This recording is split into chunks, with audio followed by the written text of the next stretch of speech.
as of the 21st of this month, I signed Proclamation number 1081, placing the entire Philippines under martial law. On September 23, 1972, at approximately 7:17 p.m., President Ferdinand Marcos declared martial law for the entire Philippine island in response to the communist threat caused by the newly formed Communist Party of the Philippines, CPP, and the Mindanao Independence Movement Sectarian Rebellion, MIM. During this time, the infamous martial law became widely known for its record of human rights violations, which targeted political opponents, student activists, and journalists. Because of this, the Philippines witnessed a sudden rise in student movements in the early 70s.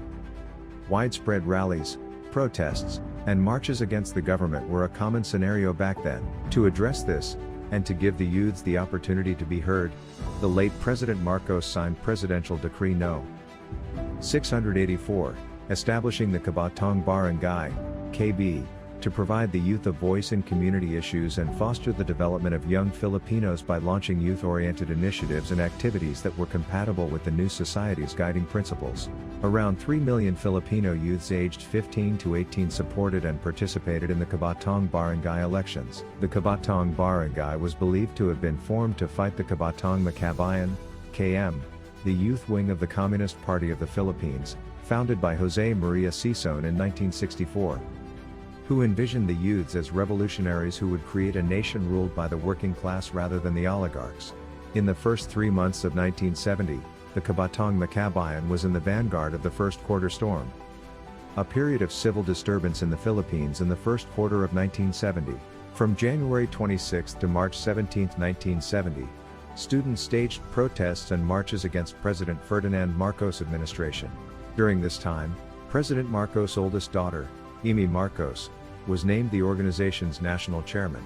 While under her leadership, the Kabatong Barangay sparked controversy for enforcing authoritarian control among the youths, opposing militant youth activities, and failing to build and empower the youths to be socially responsible.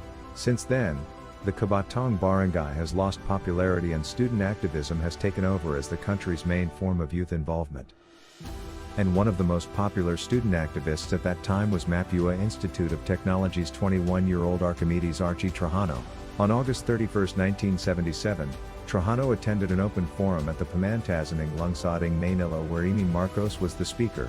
In front of thousands of people, Trajano stood up and questioned Amy Marcos' selection as director of the Kabatong Barangay at the forum, National Youth Council, and her capability to lead the youth. During the forum, Trajano bluntly asked Amy Marcos, "Why must the president's daughter lead the Kabatong Barangay?" But this is not what irritates Amy but the next statement that Trajano said, if and only she wasn't the president's daughter, she never would have received the position nor the job. After that, Trajano was forcefully dragged from the forum, and it was the last time he was seen alive. On September 2, 1977, Trajano's dead body was found full of blood, bruises, and his face was severely disfigured, clear evidence that he was beaten to death, and his mother, Agapita Trajano, can vividly recall the day when she saw her son. He was lying on a table and was wrapped in a white cloth. "I was shocked when I pulled the sheet. He was all black and blue." Because the government had complete control over the media at the time, the killing of Trajano went unreported in the local press. That very next day, the Bulletin Today published a story on fraternity hazings being blamed for fatalities on college campuses, including Archimedes Trajano's death. It was only on March 20, 1986, after the late President Marcos was ousted from power, that Archimedes Trajano's family was able to bring a lawsuit against Amy Marcos in Hawaii. That's 9 years after his death. 9 long years. Amy Marcos acknowledged in court that she was aware of Trajano's fate but maintained that she was not part of it. Regardless, Marcos faced charges of false imprisonment, kidnapping, wrongful death, and deprivation of human rights. The Hawaiian court ultimately decided in Trajano's favor with its judgment based on the court's conclusion that Trajano was tortured and Amy was responsible for his death. The court's ruling determined that this infringement of fundamental human rights constituted a tort under the U.S. Code and ordered $4.16 million in damages and lawyers' costs payable to Trajano.